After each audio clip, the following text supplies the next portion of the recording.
Heavy rain in Margate on the KwaZulu-Natal south coast has caused major flooding in the central business district. Videos of the scene show the last volumes of water washing down roads and alleyways in the center of the town. Trees have also been uprooted, blocking some roads in the area. The popular Shelly Beach Centre near Shelly Beach was also flooded. In videos, shop owners can be seen mopping up shop floors and passages. There are also reports of houses being flooded in Palm Beach and Port Shepstone. Marius Maybach from the KwaZulu private ambulance says they've not received any report of injuries. There are also reports of heavy rain and flood damage in Port Edward on the south coast, at Empangeni on the north coast, and in the capital, Pietermaritzburg, in the Midlands. For more on this, we are joined by Cooperative Governance Department spokesperson Senzelwe Mzila. Mr. Mzila, a very good evening to you. Thanks for joining us and a warm welcome to the late edition. Good evening to you and good evening to the viewers at home.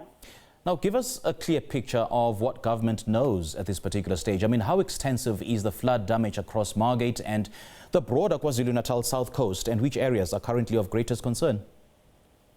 Well, we received a weather warning from the Weather Service indicating that parts of the province are under a level 4 severe thunderstorms weather warning, and this came with the risk of severe heavy rains, which could lead to possible flooding. From the warning that we received, we did activate our teams, and also this warning was disseminated to various stakeholders and the public. From what has occurred today at 4:30, severe heavy rains happened in the area of Port Shepstone, and severe flooding took place, specifically in the area of Margate, from Margate all the way to Port Shepstone. And our teams, as we speak right now, they are on the ground and they are responding to emergencies and incidents that have occurred as a result of these severe thunderstorms. And we've seen dramatic visuals, from the Margate CBD of flooded roads, uprooted trees, damaged businesses, and some of these visuals, we're showing them on the screen. What emergency assessments are currently underway, and which government structures are on the ground right now? Well, the impact has been quite significant. As you know, we are currently within the festive season. Tourists are visiting a number of areas, and our teams have been deployed by the KZN MEC, Reverend Senzelwe Mzila, who has dispatched our provincial disaster management team. This team consists of highly trained officials within the various fields. This team is working together with the municipal teams. We're also working with our emergency services. We're also working with independent non-governmental organizations to ensure that the response is swift. As we speak right now, these teams are on the ground. They are assisting with removing rubble from some of the blocked roads. They are assisting affected communities. They are also ensuring that we continue to safeguard lives of communities. Mr. Mzila, this is not the first time that the KwaZulu-Natal coast has experienced severe flooding, and in some incidents we've seen such flooding being fatal. So, what does it tell us about the state of the stormwater drainage facilities and the infrastructure or the road infrastructure in the affected areas such as Margate and Shelly Beach? Well, from the research that has been done, that has been extensive, talking to the issue of climate change, what we have picked up as the Provincial Disaster Management Center is that the reality of climate change is here, and that areas that are along the coast, they are the ones that are bearing the brunt of changed weather conditions.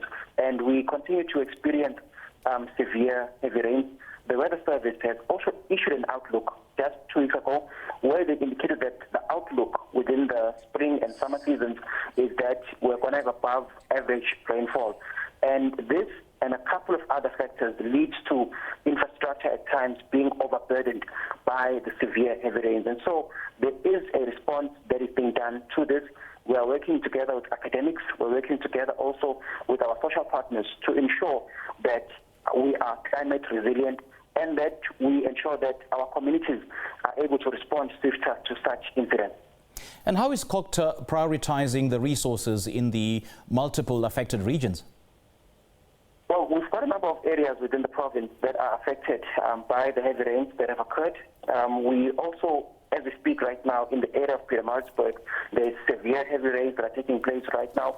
But at COCTA, we're working together with communities, we're working together with our social partners, we're working together as well with our sister departments, whether it be the Department of Transport, the Department of Human Settlements, the Department of Health, or Social Development. But we're ensuring that our various stakeholders within the province, such as ESCOM, such as Senzelwe, they also on their side are ready to deal with any eventuality that might occur because of these inclement weather conditions that we continue to experience. And so far, these plans are in place, these plans are working, and we are on the ground ensuring that our communities are safe. And speaking of the collaborative effort, of the multiple stakeholders that I've just mentioned, at what point will the government, or COCTA rather, declare a local or, a provincial state of emergency? Has that discussion begun? Well, the MEC for COCTA is on the ground. He's ensuring that he is fully informed of all the incidents that have occurred within the province. The MEC has also conducted a number of visits to a number of areas to ensure that he is able to assess the extent of the response being provided. As KZN COCTA, through the NEC, we are providing support to municipalities. At this moment in time, we are satisfied with what we see in terms of the response, but should anything change, we will then elevate this to the relevant bodies for more action to be taken. But we are responding as a province to what we have experienced, and we will continue to issue updates to our communities and to the public on the responses so far, responding to what has occurred within the province.